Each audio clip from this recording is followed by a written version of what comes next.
Alléluia.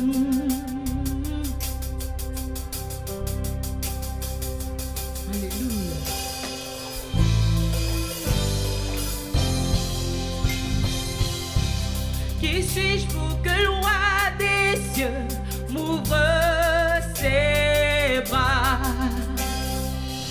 Mais tu m'as trouvé par sa grâce, son amour pour moi, son amour pour moi. Il m'a libéré, il m'a libéré,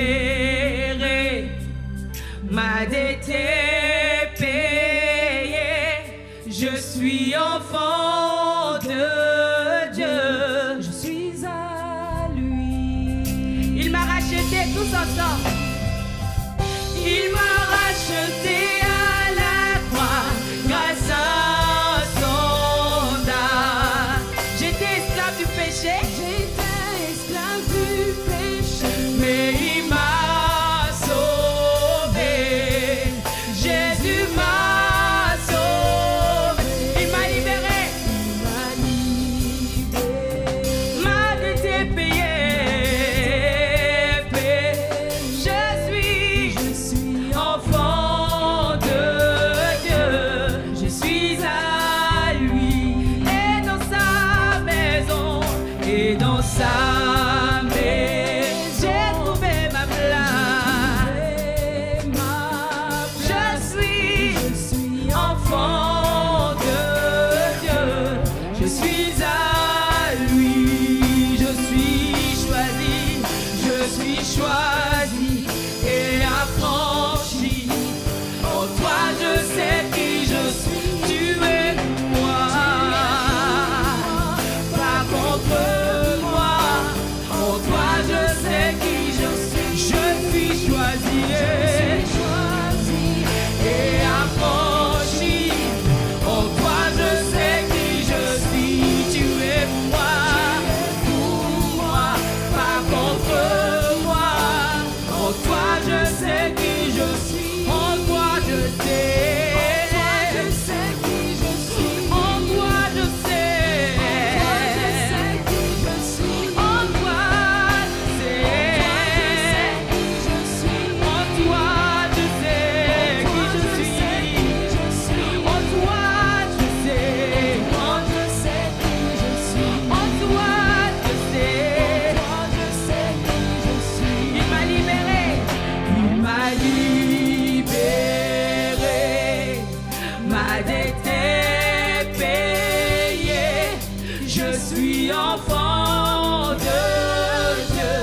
Je suis à lui et dans sa maison. Et dans sa maison, j'ai trouvé ma place. Ma place.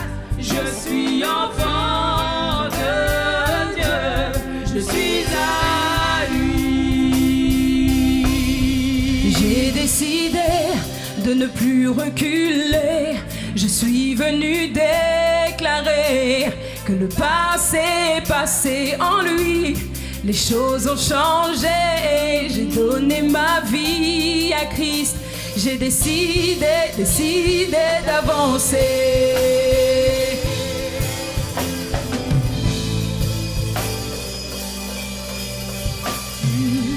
Quel bon moment passé avec toi, ma liberté. J'ai trouvé en toi, alléluia, alléluia, yeah, yeah, yeah, yeah, yeah, yeah. J'ai décidé de ne plus reculer. Je suis venu déclarer que le passé est passé en lui. Les choses ont changé. J'ai donné ma vie à Christ. J'ai décidé d'avancer.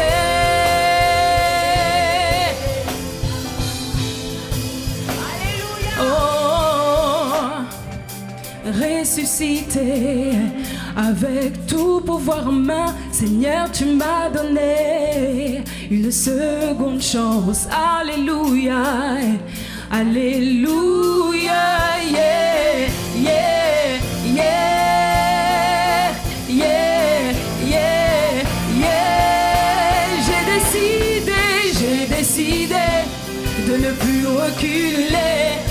suis venu déclarer que le passé est passé en lui.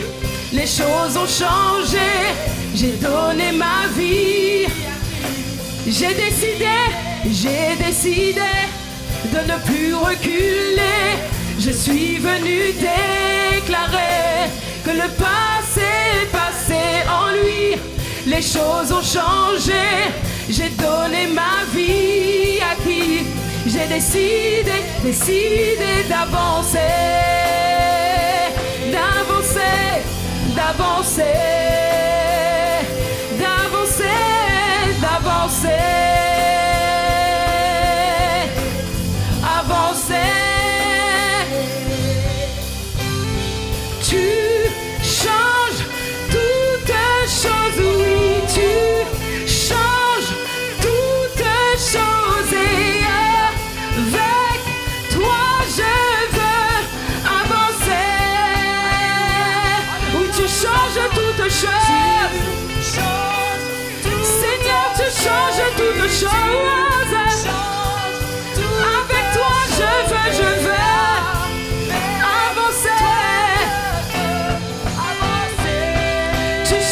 toutes choses, Seigneur. Change toutes choses, oui, tu changes toutes choses et avec toi je veux avancer. Tu changes toutes choses, oui, tu changes toutes choses, oui, tu changes toutes choses et avec toi je veux avancer.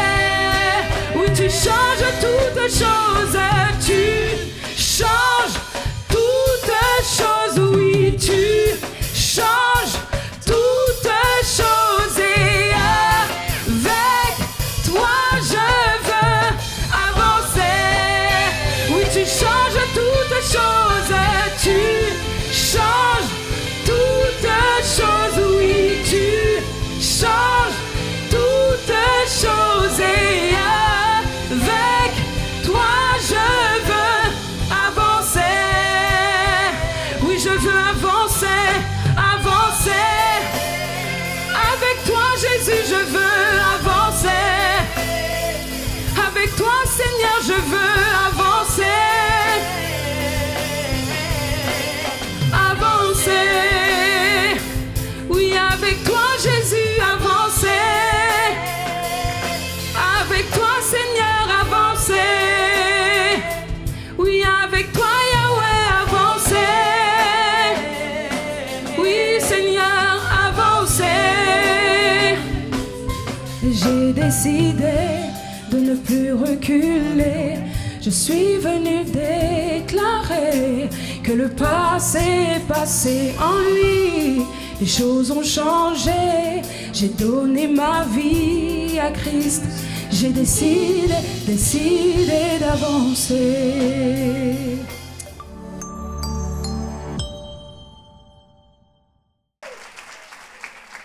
Amen. Alors, c'est un culte un peu particulier.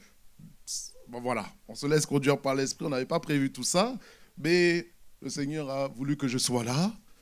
Et vous allez être au bénéfice de ce qui s'est passé à Olgat. Hein. Vous savez que les jeunes sont partis à Olgat. On était 75 jeunes à peu près. Et le thème, c'était les jeunes, l'évangélisation par le feu. Est-ce que est-ce qu'il y a des jeunes de Olgat ici?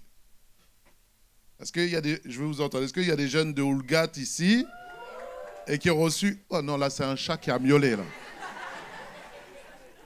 Est-ce qu'il y a des jeunes de Olgat ici qui ont reçu le feu du Saint-Esprit? On va vous renvoyer à Olgat. En tout cas, ils ont reçu le feu, ne vous inquiétez pas. Et simplement, le thème, c'était évangélisation par le feu. Et toute l'équipe qui était là de louange aussi, c'était l'équipe qui était là-bas. Et on a passé des temps extraordinaires de la présence de Dieu. Alléluia. Il est où, Merwan? Il est où? D'accord. Tu peux commencer à venir. On a passé des temps extraordinaires de la présence de Dieu. Et il y a eu la puissance. Dieu est puissant. Tu sais, tu peux entendre Dieu puissant, mais on a vu Dieu, la puissance de Dieu se manifester à travers des délivrances, à travers des guérisons, à travers des restaurations, à travers des conversions, à travers des restaurations. La nuée de Dieu était sur ce camp-là et la puissance de Dieu s'est manifestée et les jeunes reviennent avec le feu. Peut-être que vous ne le voyez pas encore, mais on va faire un culte un jour spécial. Ouais, j'ai presque plus de voix, tu vois. Bon, on va faire un culte spécial, je pense, pour donner témoignage. On va prendre le temps pour que les jeunes rendent grâce, gloire de ce qu'ils ont vécu. Est-ce que tu es d'accord avec moi? Quand on va faire un culte spécial par la grâce de Dieu, ben voilà, il y a le frère Merwan qui est là, et on va lui laisser 5 minutes pour qu'il donne son témoignage de ce camp-là. Bonjour à tous, je m'appelle Merwan. Bon, je vais parler de mon ressenti par rapport au camp, avant et après.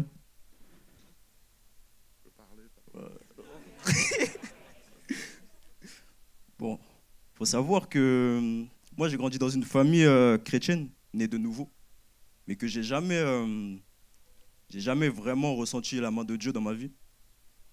Vraiment puissamment. Je voyais autour de moi, mais pas personnellement dans mes situations. En allant à ce camp, j'attendais beaucoup de choses. J'attendais beaucoup de choses de Dieu. Et je n'ai pas été déçu, évidemment. J'ai vu des choses extraordinaires. Des délivrances, des gens guéris. Et on m'a donné un message pendant ce camp qui m'a touché personnellement pour ma situation. Et c'est la sœur Marlise qui me l'a donné, Josué 1, 9. C'est un verset, elle ne connaissait pas exactement ma situation, pourtant c'est un verset qui m'a touché. Parce que je fais quelque chose depuis que je suis petit, que j'aime bien, le foot.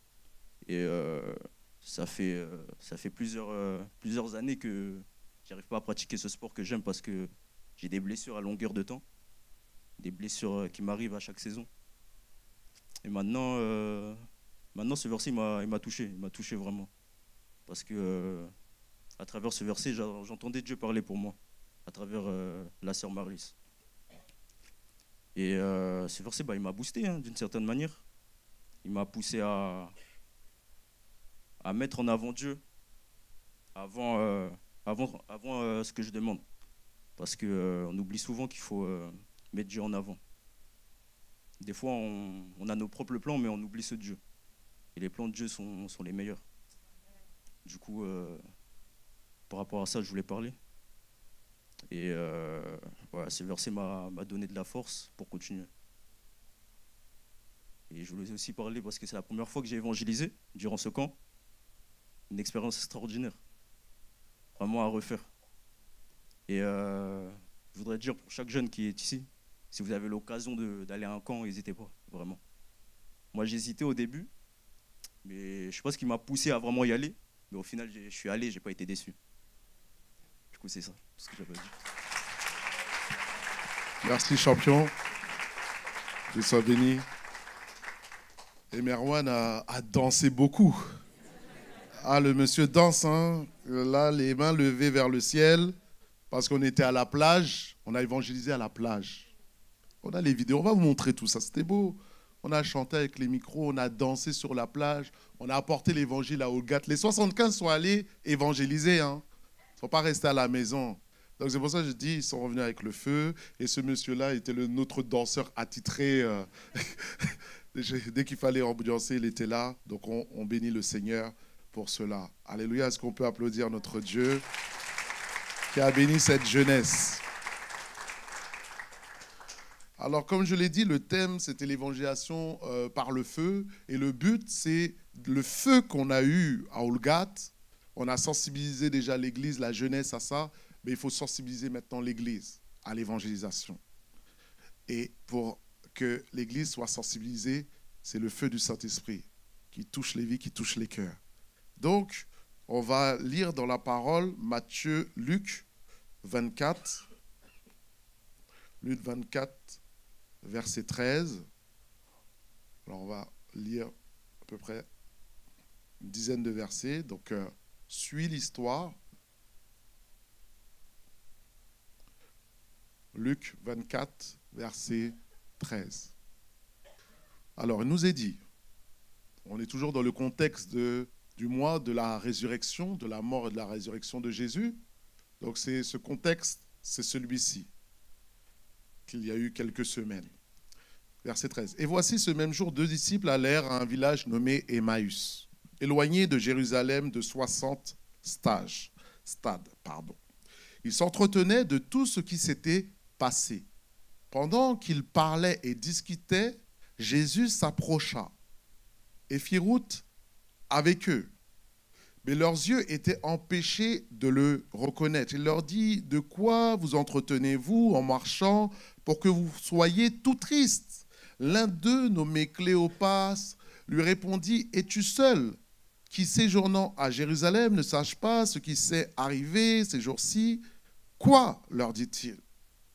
Et ils lui répondirent ce qui est arrivé au sujet de Jésus de Nazareth, qui était un prophète puissant en œuvre et en parole, devant Dieu et devant tout le peuple. Et comment les principaux sacrificateurs de nos magistrats l'ont livré pour le faire condamner à la mort et l'ont crucifié.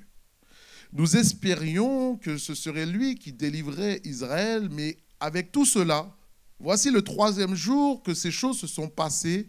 Et il est vrai que quelques femmes d'entre nous nous ont fort étonnés, s'étant rendues de grand matin au sépulcre et n'ayant pas trouvé son corps, elles sont venues dire que des anges leur sont apparus et ont annoncé qu'il est vivant. Quelques-uns de ceux qui étaient avec nous sont allés au sépulcre et ils ont trouvé les choses comme les femmes l'avaient dit. Mais lui, ils ne l'ont point vu. Alors Jésus leur dit, « Hommes, ô hommes sans intelligence et dont le cœur est lent à croire tout ce qu'ont dit les prophètes. Ne fallait-il pas que le Christ souffrit ces choses et qu'il entrât dans sa gloire ?» Et commença par Moïse et par tous les prophètes, leur expliquant dans toutes les Écritures ce qui le concernait. Lorsqu'ils furent près du village où ils allaient, ils parurent, voilà, pour aller plus loin. Mais ils le pressèrent en disant, « Reste avec nous, car le soir approche, le jour est sur son déclin. » Il entra pour rester avec eux. Pendant qu'il était à table avec eux, il prit le pain et après l'avoir rompu, il rendit grâce et le rompit et leur donna. Alors les yeux s'ouvrirent et ils le reconnurent, mais il disparut de devant eux. Ils se dirent l'un à l'autre, « Notre cœur ne brûlait-il pas au-dedans de nous lorsque nous parlait du chemin et nous expliquait les Écritures ?» Nous allons vers la fin. Se levant à l'heure même, ils retournèrent à Jérusalem et ils trouvèrent les 11 et ceux qui étaient avec eux assemblés en disant, « Le Seigneur est réellement ressuscité. » Il apparut à Simon, ils racontèrent ce qui leur avait été arrivé en chemin et comment ils l'avaient reconnu au moment où il rompit le pain. Amen. Alors comme j'ai dit, c'est toujours bon de lire de la Bible. Hein. On ne lit pas la Bible que dans l'église. Donc au moins ça te met le contexte sur lequel on va pouvoir maintenant développer. La première partie, les disciples prennent le chemin d'Emmaüs. Les disciples étaient avec les apôtres lors de la mort et la résurrection. En tout cas, quand ils étaient au tombeau, quand les femmes sont allées au tombeau, il y avait les disciples qui étaient réunis avec les apôtres et il y avait cet échange où les femmes sont allées au tombeau et sont revenues. Et alors, ils expliquent de cette partie où ils partent de Jérusalem et ils marchent parce que Jésus est mort et ressuscité à Jérusalem, ville de la paix, et c'est la ville où il reviendra du ciel. Pour ça, il faut prier pour Israël, il faut prier pour Jérusalem, en passant. Et alors, ils ont marché pendant 60 stades de ces choses et ils racontaient les choses qui se sont passées à Jérusalem en disant que Jésus était un prophète puissant en parole et en œuvre. Et alors, ils ont cru que c'était lui qui allait le délivrer, Israël. Et là, qu'est-ce qui se passe? C'est que Jésus se manifeste à eux. La première manifestation de Jésus ressuscité. Mais les yeux étaient bloqués, ils ne pouvaient pas voir encore que c'était lui. Et alors, il commence à leur dire, mais comment ça se fait que toi, tu n'es pas au courant que Jésus, il est mort? On attendait qu'il nous délivre parce qu'ils pensaient qu'ils allaient délivrer d'une manière physique de l'oppression des Romains. Et alors, ils ont dit, ils étaient là un peu désespérés en revenant, en marchant, en disant 60 stades, c'est à peu près 60 kilomètres. C'était des marcheurs, il n'y avait pas de TGV, il n'y avait pas d'avion.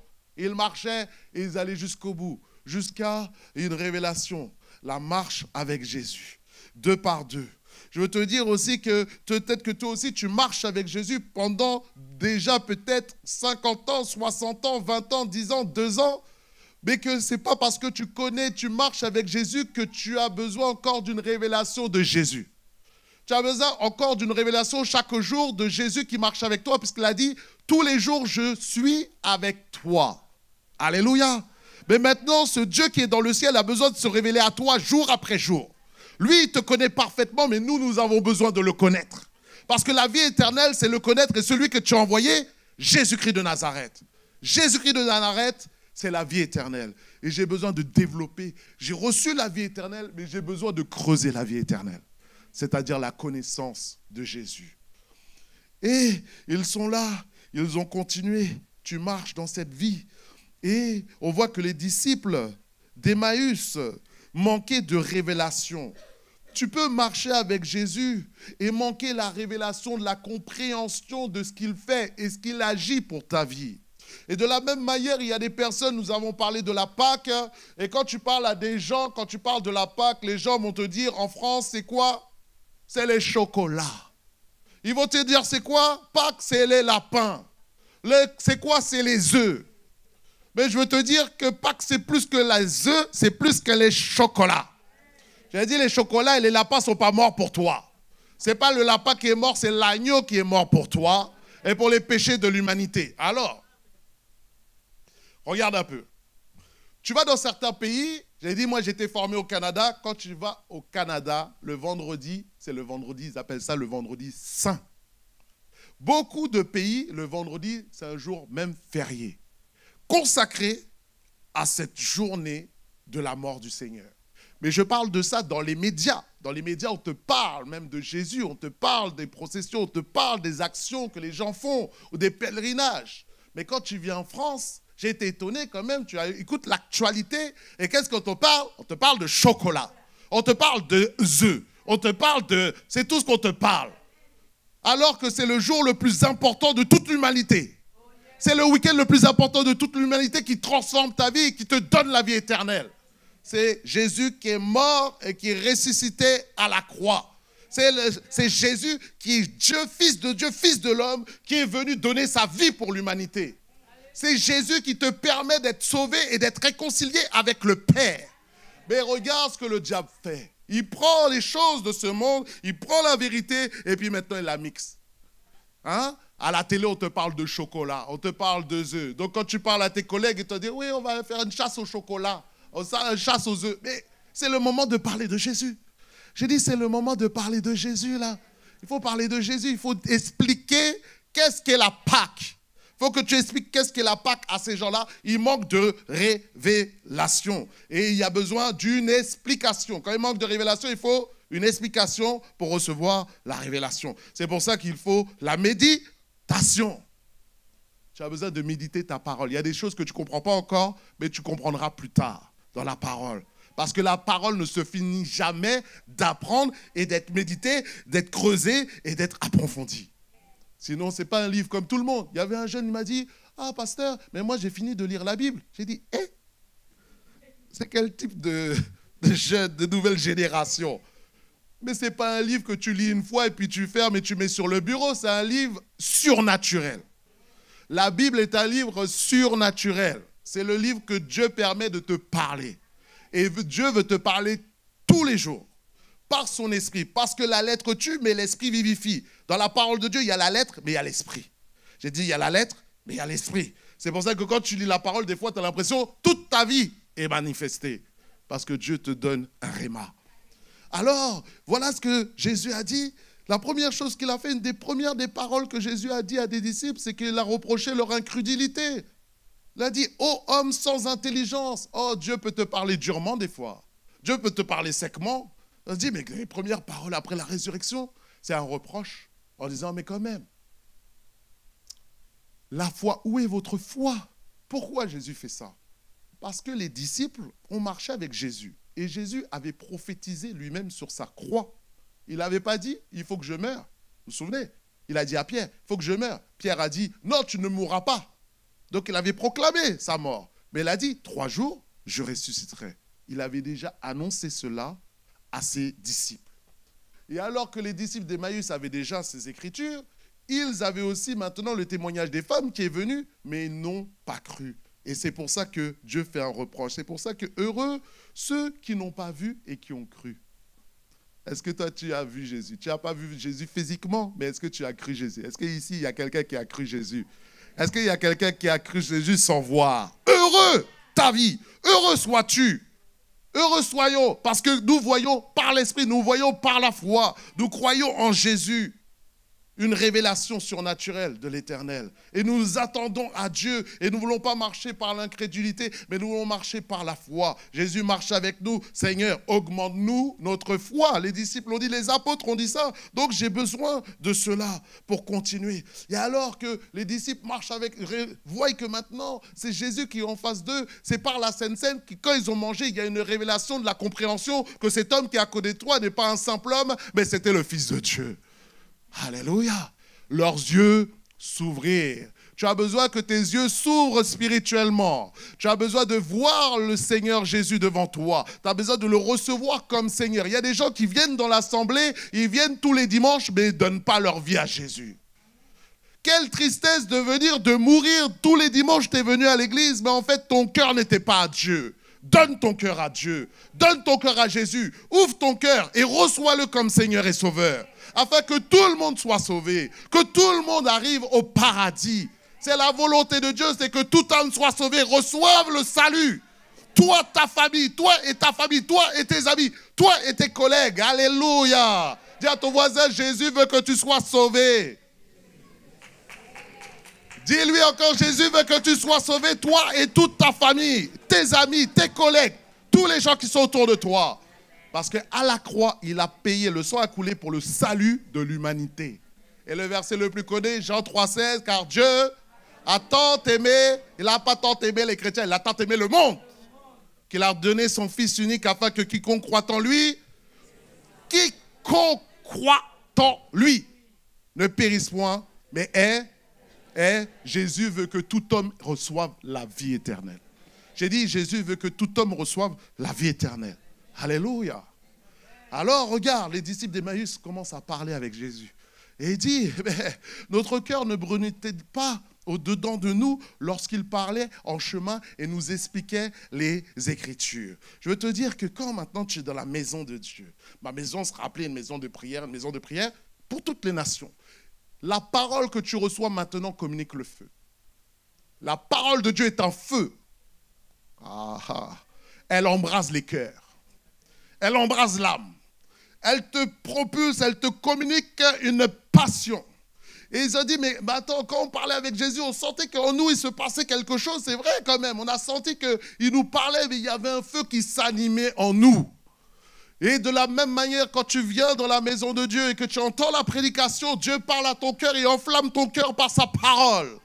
Dieu touche et te motive. Là, ta foi est en train d'augmenter en cet instant. Alors que je suis en train de parler, il y a un feu qui est en train d'être manifesté dans ton cœur. Parce que la parole est esprit, elle est vie. Et l'esprit qui est en moi communique à l'esprit qui est en toi. Par la puissance du Saint-Esprit. Parce qu'il a dit, j'ai choisi la prédication de l'évangile, une puissance de Dieu. La folie des hommes, mais la puissance de Dieu pour sauver l'humanité. Ça, c'est lui. Il fait des choses surnaturelles. Un homme qui se lève, qui parle devant les gens, et les hommes sont sauvés, et les gens, à partir de ça, s'ils prennent une décision, le ciel, leur nom est inscrit dans le livre de vie, et ils vont au ciel pour l'éternité. C'est une folie. Mais la folie de Dieu est plus grande que la sagesse des hommes. La folie de Dieu est plus grande que la sagesse des hommes. Alors je veux te dire que Dieu est un feu. S'il y a une manifestation, comment Dieu caractérise, c'est le feu. On se souvient de Moïse qui était dans le désert. Le buisson était ardent et ne se consumait pas. Exode 24, 17 me dit, l'aspect de la gloire de l'Éternel était comme un feu dévorant. Sur le sommet de la montagne, aux yeux des enfants d'Israël. Dieu veut te dévorer de l'intérieur. Mais pas pour te manger, te détruire, pour que tu sois bouillant pour le Seigneur. Que tu sois enflammé de l'intérieur. Malgré le contexte géopolitique, économique compliqué, difficile, qui refroidit les gens, mais toi, tu as une connexion avec Dieu. Tu as le Dieu de l'économie, tu as le Dieu de la puissance, tu as le Dieu de l'autorité, tu as le Dieu qui est au-dessus des nations. Et toute autorité lui a été donnée. Donc, n'importe qui peut être enflammé de Dieu. Quelqu'un a une relation, simplement, il rencontre le Dieu de l'univers. Quelqu'un doit rencontrer le Dieu de l'univers. Quelqu'un doit se connecter à ce feu. Et quand tu touches le feu, tu reçois le feu. Tu ne peux pas rester indifférent. J'ai dit, on ne peut pas rester indifférent quand on reçoit le feu du Saint-Esprit. Est-ce qu'il y a quelqu'un qui aime Jésus ici? Est-ce qu'il y a quelqu'un qui aime Jésus dans ce lieu? Si tu n'es pas enflammé, je vais t'enflammer. Je vais t'enflammer. Hey, je ne peux pas prêcher un message comme ça, là. Alléluia. Recevez le feu. Tu vas être enflammé. Tu vas sortir de ce lieu. Tu auras envie de gagner le monde. J'ai parlé ce matin, j'ai envoyé les gens évangéliser. Il y en a, ils sont levés, ils ont dit ils sont allés évangéliser. Parce qu'à l'heure actuelle, de midi à 14h, évangélisation à Aubonne. En collaboration avec l'église d'Argenteuil. On travaille ensemble, pasteur Stéphane m'a dit, dis-leur, oui, qu'ils aillent évangéliser. De midi à 14h, là, ils sont en train d'évangéliser. Il y a des gens, ils ont entendu ce message, ils sont sortis de là, et là, ils sont dans la rue en train de parler de Jésus. Tu vois? Il faut mettre une action à la parole. Il ne faut pas être là et être des obèses spirituels. Tu es là, juste tu reçois. Aujourd'hui, le prédicateur, 6 sur 10, c'était bien. Qu'est-ce que tu fais de ce que tu as reçu? Qu'est-ce que tu fais de ce que tu as reçu? Hier, je parlais à une sœur. Je dis, bon, tu viens évangéliser demain. Je ne sais pas. Mais attends. Tu as entendu tous les messages. Je te dis d'aller évangéliser. Une fois qu'on fait une action d'évangélisation, j'ai dit, ce n'est pas est-ce que je vais. C'est un positionnement. Tu décides maintenant. Il était 23h. Décide maintenant. Si tu es comme ça, tu crois que le diable il veut que tu ailles évangéliser? Il va t'embrouiller, il va t'assoupir, il va dire reste là. Et elle a dit oui, je vais venir, je vais y aller. Et hier, elle avait reçu une guérison à l'épaule, sans compris pour elle. J'ai dit tu ne peux pas recevoir ça et rester là. Tu as reçu une guérison, on va parler de ta guérison. Tu as reçu une guérison, on va parler de ta guérison. Tu as reçu une restauration, parle de ta restauration, ne garde pas ce que tu as reçu. Dieu n'a pas fait pour toi. Dieu n'a pas tant fait pour toi, pour chacun d'entre nous, car notre Dieu est bon. Est-ce que quelqu'un ici a goûté la bonté de Dieu? Est-ce que tu as goûté comment Dieu est bon? Ok, nous on a goûté qu'il est bon. Il veut maintenant apporter aux autres, aux hommes qui sont autour de toi, et que tu dises aussi, mon Dieu il est bon, mon Dieu est amour, mon Dieu va t'apaiser. Mais on va continuer. Regarde, Jérémie 23, 29, ma parole n'est-elle pas comme un feu? Ma parole n'était pas comme un feu. C'est pour ça qu'il faut comprendre comment les outils spirituels que Dieu utilise. Dieu utilise des choses spirituelles. La prédication, l'enseignement, la méditation, l'exhortation, la prophétie, les signes, les prodiges, les miracles. Tout ça, c'est aussi des manifestations de la bouche de Dieu. Mais dans ça, il y a le feu. Quand tu reçois la parole, tu reçois le feu dans ton âme. Ça ne se voit pas physiquement, mais spirituellement, ça se voit. Alléluia. Alors reçois. Et après, quand tu reçois ce feu, qu'est-ce que ça te fait? J'ai dit, quelqu'un qui est en feu pour Dieu, il ne peut pas rester comme ça. Oh, toi, tu es passionné pour quelque chose, on ne prend même pas Dieu. Tu es passionné pour le foot, tu restes comme ça? Quand tu es passionné pour le foot, tu vas regarder les matchs, tu vas suivre ton équipe, tu vas en parler. Tu vas en parler ou pas? Il y a des gens qui aiment le foot. C'est un truc simple. Mais Dieu, quand tu es passionné pour Dieu, ça se voit. Quand tu es passionné pour quelque chose, tu en parles. C'est normal, ça sort de toi. Il n'y a même pas besoin d'appuyer. Alléluia. C'est pour ça que la jeunesse est sortie enflammée. Et elle est partie témoigner. Elle a témoigné, les jeunes ont témoigné au collège. Il y a une fille qui a dit, j'ai eu mon diplôme, on a fait une réunion avec les collègues, tout ça, pour ses camarades de classe, pour fêter, se réjouir de ce que Dieu a fait, entre guillemets, avec ses collègues plutôt. Ils ont mis de la musique, toutes sortes de musique séculière. Et on lui a dit, bon, maintenant, tu veux mettre de la musique? C'était son moment. Et elle ressent dans son cœur, maintenant, là, mets une louange. L'Esprit lui dit, mets une louange sur une péniche avec les gens du monde. Mais elle a dit, aïe, aïe, aïe, Seigneur, là, vraiment, là, hein, c'est pas l'estrade d'Argenteuil, hein. Elle a pris une louange, elle a mis la louange. Et ils ont filmé. Tous les gens ont chanté. Ses collègues, ses camarades ont chanté. Elle m'a dit, son patron a entendu l'évangile. Et les gens sont venus le voir. Une personne a été touchée. Pourquoi? Elle a entendu le message de l'évangile. Elle a reçu la pensée de l'esprit. Elle n'a pas bloqué ce qu'elle a reçu, elle a libéré. Et quand tu libères, tu vois la gloire de Dieu. Si tu libères, tu verras la gloire de Dieu. Alléluia. Ça demande des actions de ta part. Mais on avance. Et on voit que les disciples, dès qu'ils ont reçu, ils ont compris que c'était Jésus. Qu'est-ce que c'est? À l'heure même, ils étaient à 60 km de Jérusalem. Ils se sont levés. Ils ont dit, bon, Jésus reste avec nous. Il a dit, non, Jésus, il a rempli le pain, puis il a disparu. Il a fait ce qu'il avait à faire. Hein. Tu vois un peu, hein? Jésus, il fait son travail, puis après, il te laisse. Il ne revient pas comme ça, te répéter. Non, je t'ai donné la parole. Marche sur la parole que je t'ai donnée. Et une des paroles les plus simples que Dieu a données, que tout le monde sait, Matthieu 28, 19, 20. Allez et faites de toutes les nations des disciples, les baptisant au nom du Père, du Fils et du Saint-Esprit, enseignez-leur à observer tout ce que je vous ai prescrit, et je suis avec vous. Je suis avec vous par rapport à tout ce que vous faites pour moi. C'est dans ce contexte-là qu'il a dit, je suis avec vous. En tout cas, dans le contexte de l'évangélisation. Mais maintenant, un des problèmes de l'église en France, c'est qu'on aime venir à l'église. Quand tu fais des réunions de concerts, de worship, là, l'église est remplie. Ici, là, on parle ici à Argenteuil, hein, pasteur Jackie. Fait une réunion de worship. Les gens se battent pour venir, hein, même tu es prêt à payer. Tu payes ta place. Il n'y a rien contre la worship. On aime louer Dieu, on adore Dieu. Comment ne pas te louer? Comment ne pas te louer? Amen.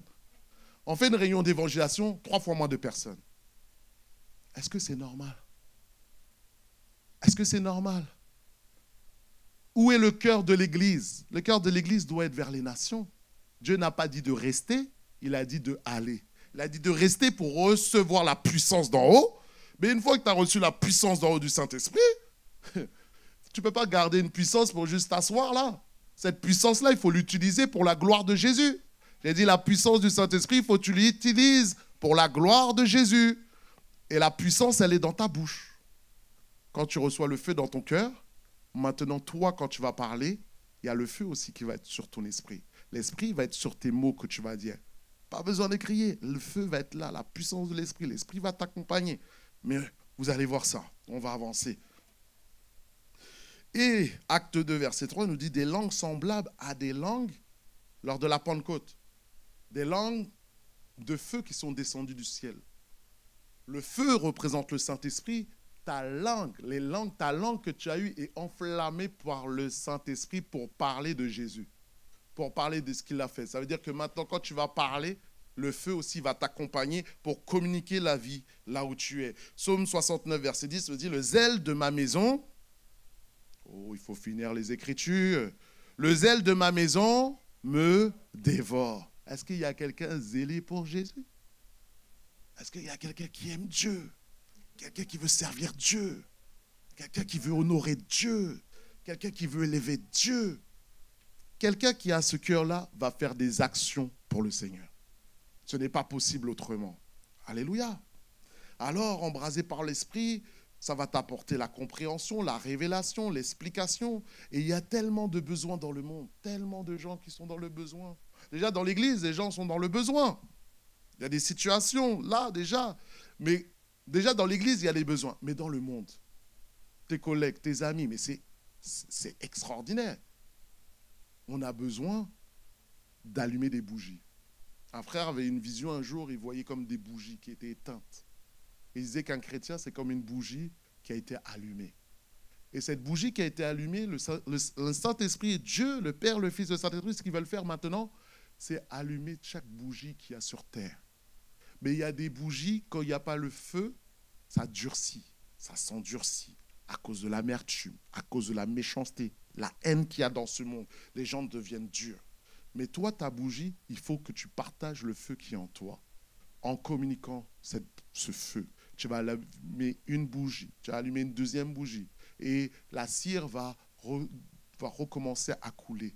Les larmes vont couler. Le cœur va s'attendrir parce que tu auras mis le feu.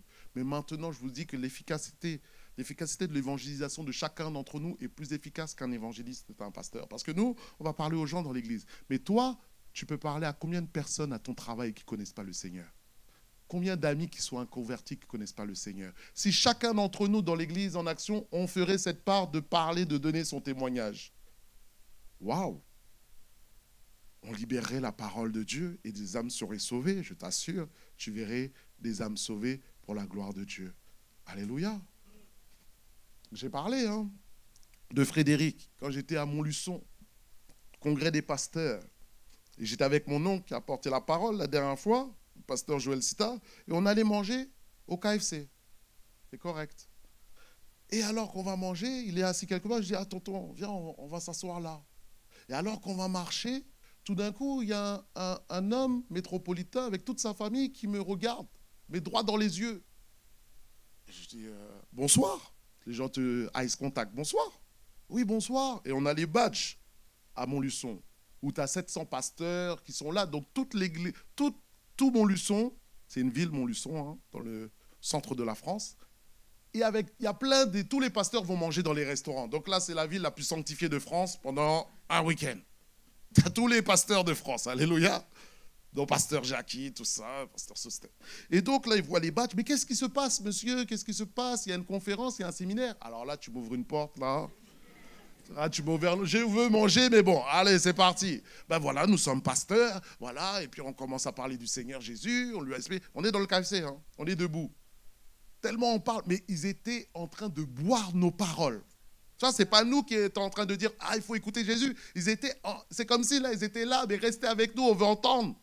Et donc, je commence à expliquer, une fille de 12 ans, ouverte à l'esprit, elle reçoit les paroles. Tu sens que ça tombe dans son cœur, ça tombe. Moi, je parle à la fille de 12 ans. Mon oncle parle au frère, à Frédéric. Il lui parle. Il est là, il écoute. Mais c'était impressionnant. Tellement que la maman a dit, mais votre repas, là, il va refroidir. Votre KFC, là. J'ai dit, madame, nous, ça, c'est pas le plus important. Notre nourriture, c'est de faire la volonté de Dieu. Vous parlez du Seigneur Jésus, vous donnez le pain de vie. Et alors, on a parlé. Jusqu'à après, mon oncle m'a dit, bon, est-ce que tu veux faire la prière du salut? Ah oui, elle a fait la prière du salut dans le KFC. Oui, il a accepté Jésus, fais la prière, répète après moi. Il a accepté Jésus. Après, mon oncle me dit, prie pour lui. Moi, j'ai pris sa main. J'ai prié pour lui. Seigneur, touche-le, remplis-le le feu. Tout. C'est ce qui s'est passé. Il m'a dit, j'ai dit, monsieur, toujours dans le KFC, hein, pas de l'église. J'ai dit, qu'est-ce que vous avez ressenti? J'ai senti comme un feu venir en moi. J'ai senti une chaleur.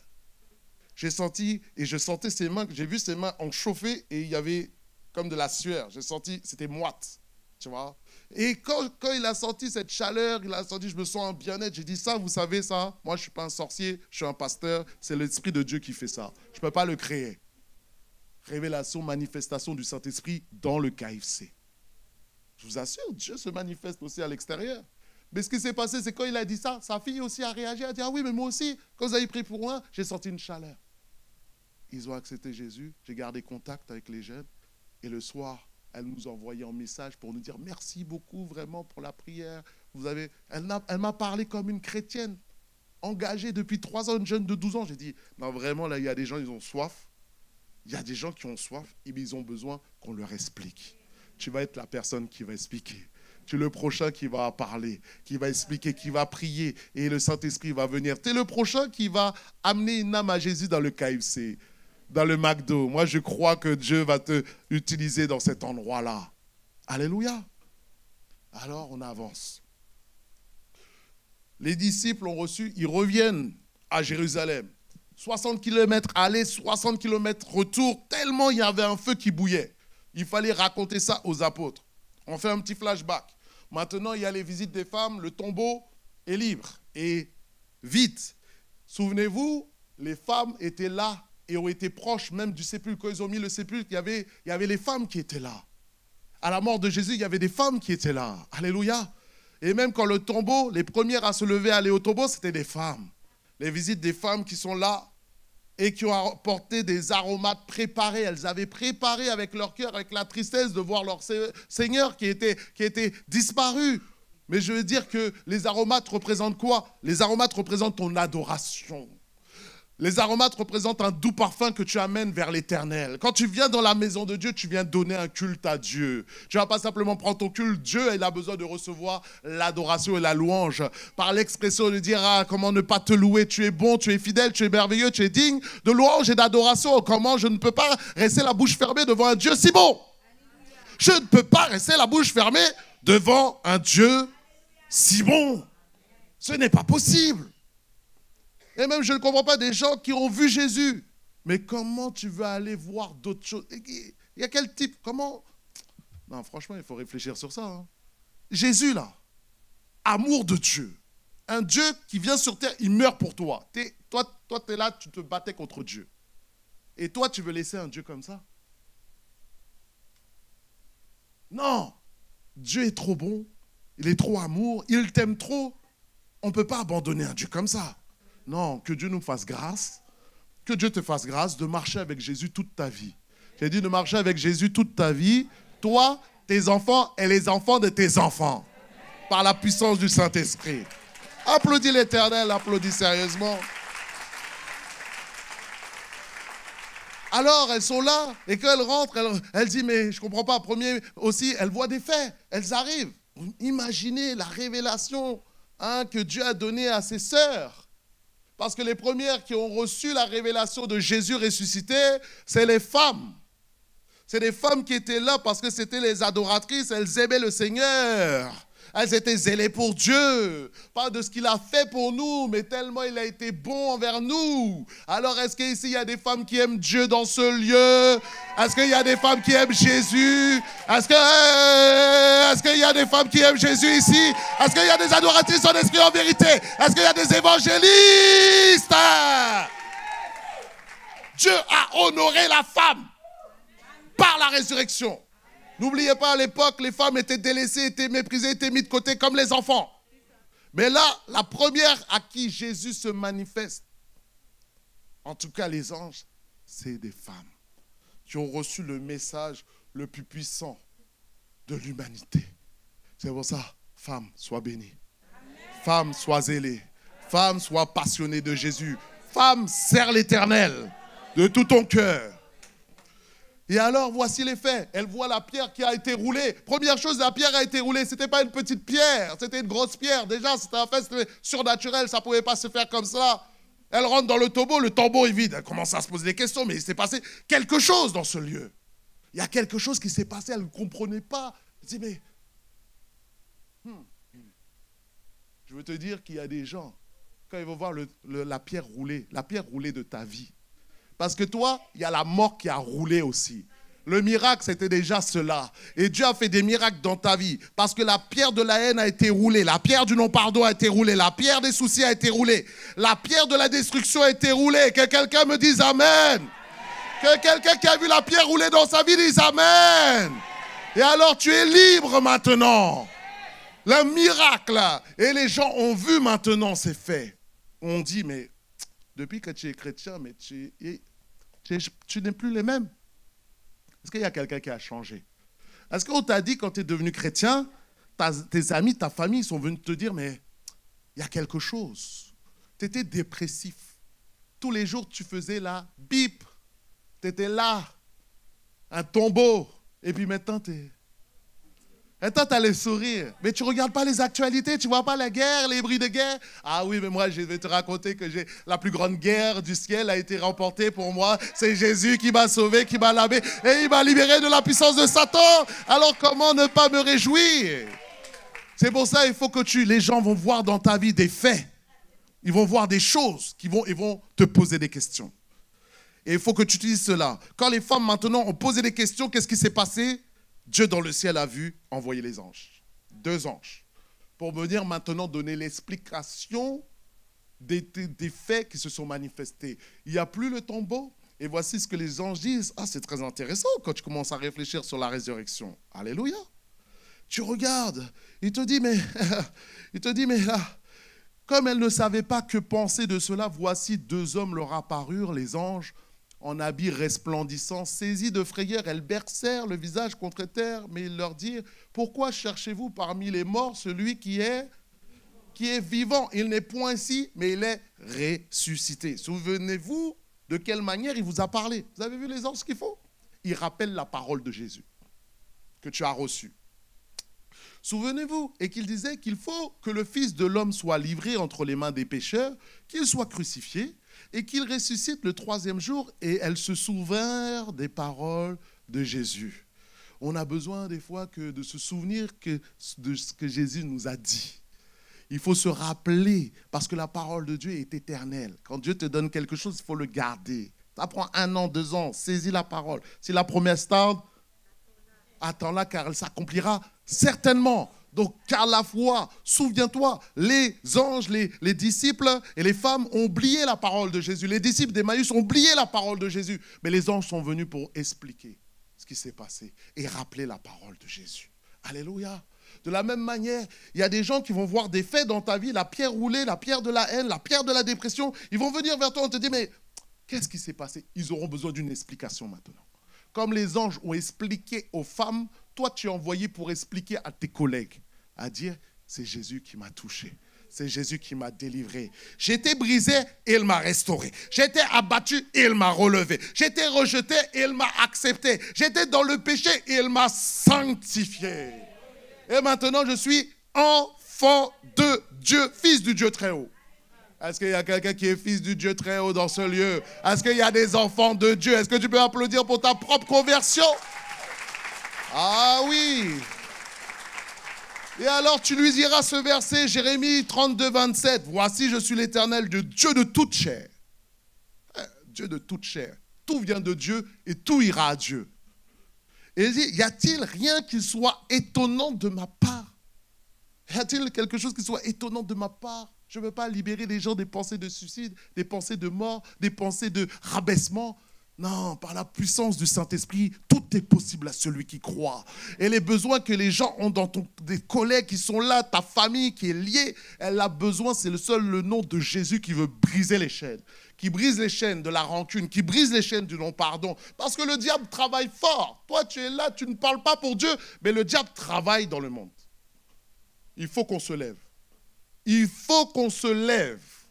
La terre attend la révélation des fils de Dieu. Et toi, tu es le sel qui apporte le goût dans ce monde. Et ça, c'est le travail de chacun d'entre nous. Alléluia. Et je peux t'assurer que ta vie peut changer une ville à travers ta prière, à travers ton cœur. Tu peux évangéliser toute une ville. Tu peux évangéliser, changer toute une famille. Moi, j'ai déjà vu une famille changer totalement, comme j'ai vu. Je vous ai raconté, il s'appelait Frédéric. On l'a rencontré, on l'a touché. On a son contact Instagram, mais peut-être je ne vais plus jamais le revoir de ma vie. Peut-être le seul moment où je vais le revoir, c'est au ciel. Mais on va se réjouir dans le ciel, au paradis. Et on va dire, waouh, on a bien fait de laisser les frites se refroidir pour que tu entendes que ton cœur se réchauffe dans le nom de Jésus-Christ. Alléluia. Et alors, tu viens avec des vêtements resplendissants, des vêtements de gloire, des vêtements de sainteté, des vêtements d'amour, des vêtements de joie, une passion, un feu qui est libéré. Les anges sont venus avec ces vêtements, mais maintenant, Dieu se met ce vêtement sur ta vie. Alléluia. Parce que je peux vous dire, mes frères et sœurs, vraiment, les temps sont proches. Les temps sont courts. Rachetez le temps. Jésus revient bientôt. On voit les guerres qui commencent à s'intensifier. Il se passe des choses, ça c'est les signes de Matthieu 24 qui dit la fin est proche. Plus que jamais, il faut se lever. C'est pour ça que j'invite toute l'Église à évangéliser. Toute l'Église, on a dynamisé les jeunes, mais je crois que Dieu a permis ce moment pour sensibiliser toute l'Église d'Argenteuil pour commencer à évangéliser. Et en lien, en collaboration avec les pasteurs, tous les midis à 14h, tous les deuxièmes dimanches du mois, il y a déjà une équipe qui s'est formée pour aller évangéliser. Mais si tu as à cœur d'évangéliser, viens évangéliser avec nous. Viens dans la rue, viens dans les gares. Tu veux prêcher l'évangile, parle dans la parole. Parle la parole dans la rue. Les gens veulent venir sur l'estrade parler de Jésus, mais il y a tellement de besoins dans le monde. Il y a tellement de besoins. Pourquoi tu ne vas pas annoncer la parole dans le monde? Tu veux juste l'estrade. L'estrade, c'est l'estrade que je veux. Mais l'estrade, elle est dans la rue. Moi, j'ai commencé dans la rue. C'est là où Dieu m'a formé. J'ai parlé aux gens de Jésus. J'ai dû développer mes connaissances bibliques par la grâce de Dieu. Alors, libère la parole, libère ton témoignage, libère ce testimony que Dieu t'a fait. Alors, le témoignage des femmes est venu. Et qu'est-ce qu'ils ont fait? Ils sont allés annoncer cela aux apôtres. Et alors qu'ils ont annoncé cela aux apôtres, qu'est-ce que les apôtres, comment ils ont réagi? On va vers la fin. Comment les apôtres ont réagi? Ils n'ont pas cru. Ils ont dit, mais c'est quoi ces femmes avec ces rêveries, là, avec leur... Il n'y avait personne, Jésus est ressuscité, mais qu'est-ce que vous racontez? Vous êtes folles. C'est comme ça qu'elle le dirait. Et en plus, c'était les serviteurs de Dieu, c'était les apôtres qui avaient marché avec Jésus, mais ils ont été incrédules. Et c'est pour ça que Jésus a repris leur incrédulité, parce qu'il a envoyé le témoignage des femmes. Il a envoyé. Et alors que des gens vont être là, ils vont te dire que tu es fou. Oui, il y a des gens qui ne vont pas croire que ce que tu dis. Ils vont dire, mais toi, tu es fou. Moi, on m'a traité de fou. Il n'y a pas de souci. Ouais, tu es un radical, tu es je ne sais pas quoi. Ouais, mais c'est la vérité. Donc moi, ce que je fais, c'est pour ton bien. Moi, je t'annonce. Après, ce n'est pas mon travail que ça pousse en toi, c'est ton choix. Votre travail, c'est d'annoncer l'évangile. Après, la réception de l'évangile, ce n'est pas votre fait. C'est le fait de Dieu, c'est de prier pour laisser la personne faire son fait. Et même si on te dit tu es fou, eh ben, tu dis oui, je suis fou. Et tu dis oui, je suis fou de Dieu. Amen. Fou de Dieu. Et là, tu dis je suis fou, fou de Dieu. Je suis fou, fou de Dieu. Ah, il y en a qui connaissent. Hein? Il y en a, quoi? Tu es fou de Dieu, tu es passionné de Dieu, ça fait faire des choses un peu extravagantes, tout en restant dans la sagesse, en faisant les choses bien. Mais il faut que ta folie soit plus grande que la folie des hommes.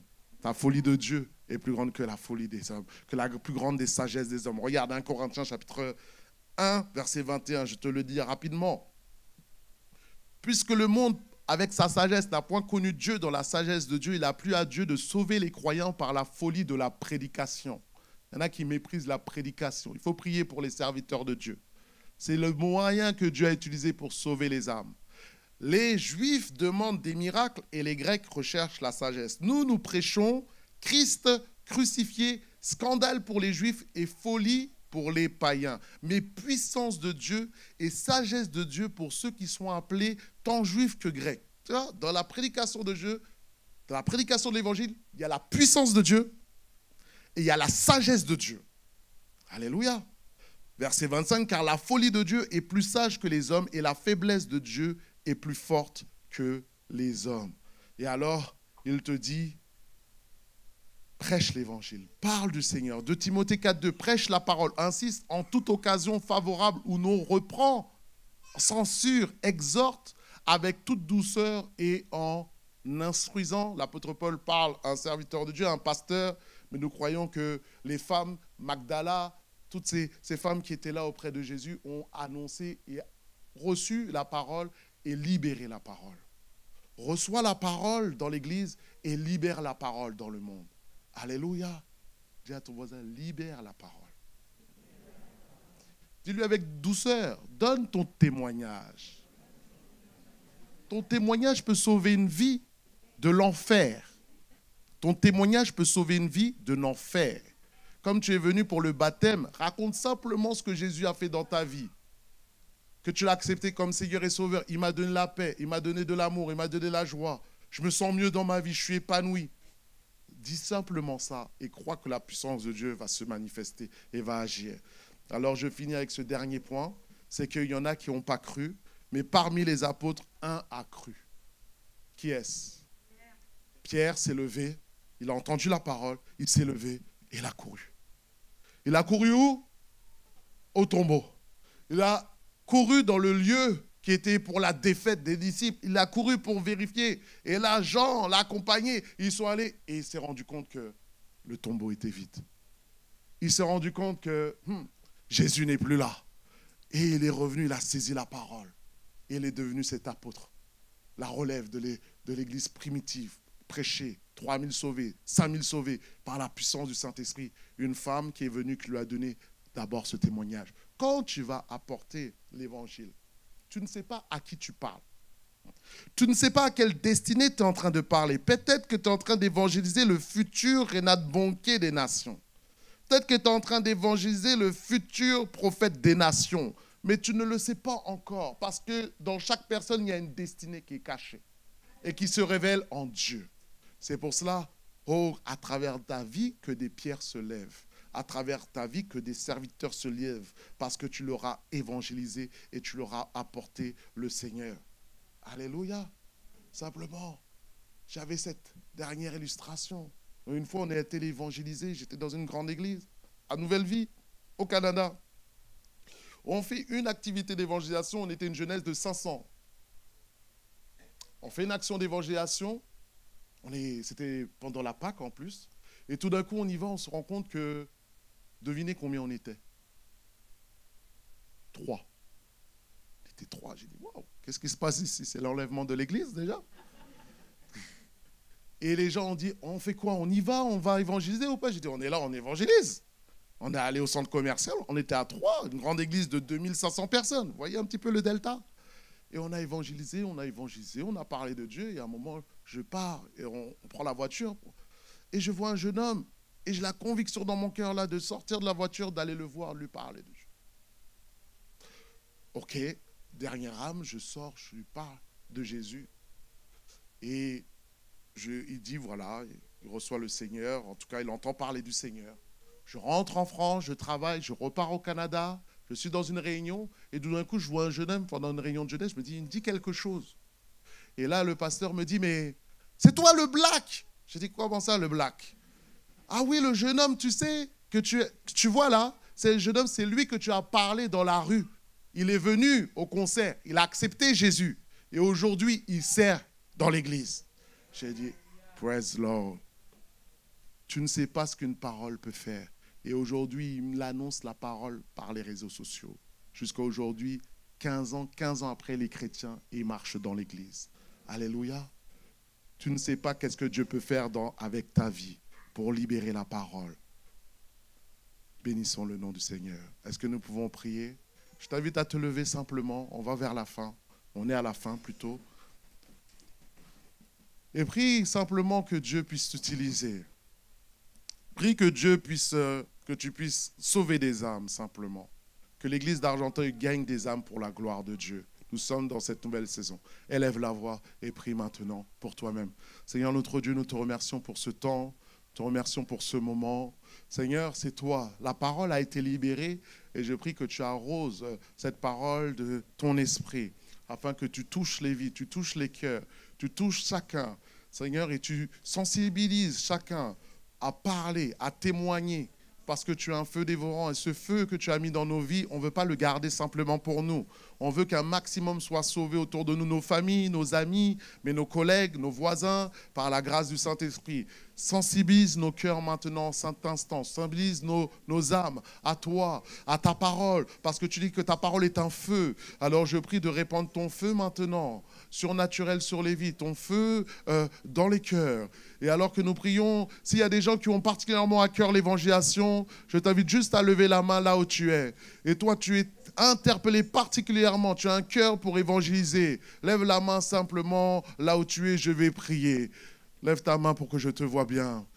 Continue à prier. Toute l'église continue à prier. Alléluia, je prie. Saint-Esprit, maintenant, je prie pour ceux qui lèvent la main particulièrement. Je prie que tu les embrasses au nom de Jésus, de la puissance du Saint-Esprit. Je prie qu'ils soient enflammés de la gloire de Dieu. Je prie qu'ils soient passionnés de Jésus. Je prie que tu leur donnes des armes et que leur bouche soit un feu pour parler de toi, que ça ne soit pas simplement de la théorie, que ça soit de la pratique dans le nom tout-puissant de Jésus. Nous continuons à prier et maintenant je vais faire un appel. Si tu as une maladie, est-ce que tu as une maladie? Si tu es malade, tu sens une douleur quelque part, je t'invite juste à mettre la main où tu as mal. La Bible dit de prêcher l'évangile, de chasser les démons et de briser la maladie et d'imposer les mains aux malades et les malades seront guéris. Nous croyons que Dieu est le Dieu de la délivrance, il est le Dieu du Saint-Esprit, le Dieu de la puissance du Saint-Esprit, il est le Dieu de la restauration, mais il est le Dieu de la guérison aussi. Pose simplement ta main là où tu as mal et je vais simplement prier là où je suis par la puissance du Saint-Esprit. Seigneur, nous prions maintenant au nom de Jésus, j'invoque le nom de Jésus sur la vie de mon frère, de ma soeur.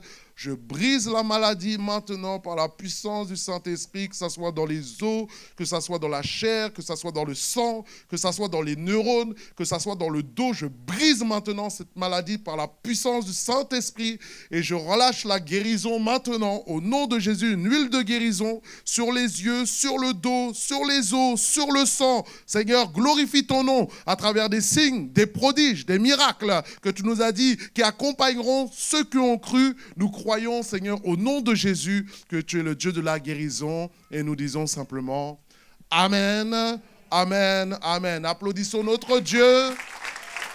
Applaudissons notre Seigneur. Et je laisse la place.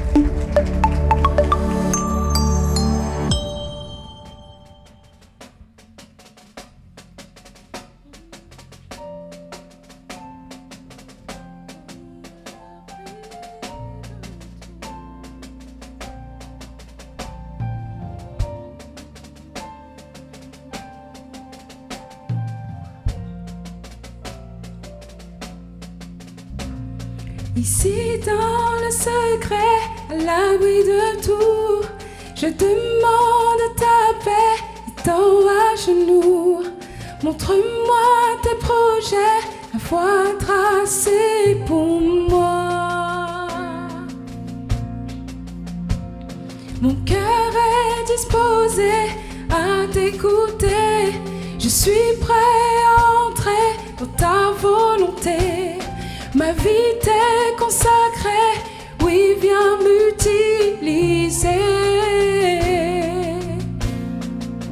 Je suis là pour te servir. Je suis là pour t'obéir.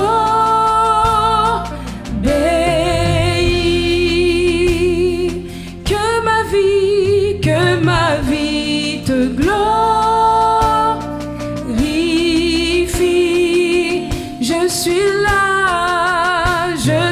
là pour te servir. Ici dans le secret, à l'abri de tout, je demande ta paix, étant à genoux. Montre-moi tes projets, la voie tracée pour moi. Mon cœur est disposé à t'écouter, je suis prêt à entrer dans ta volonté. Ma vie t'est consacrée, oui, viens m'utiliser. Je suis là pour te servir. Je suis là pour t'obéir.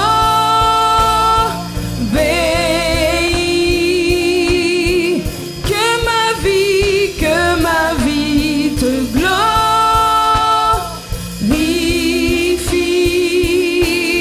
Oui, je suis là pour te servir. Me voici, oui, me voici prêt à te suivre. Oui, je m'offre à toi.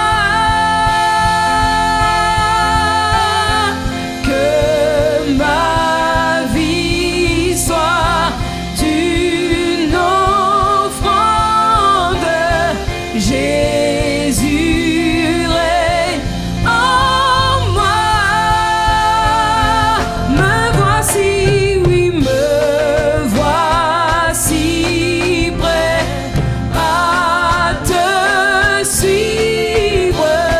Oui, je m'offre à toi.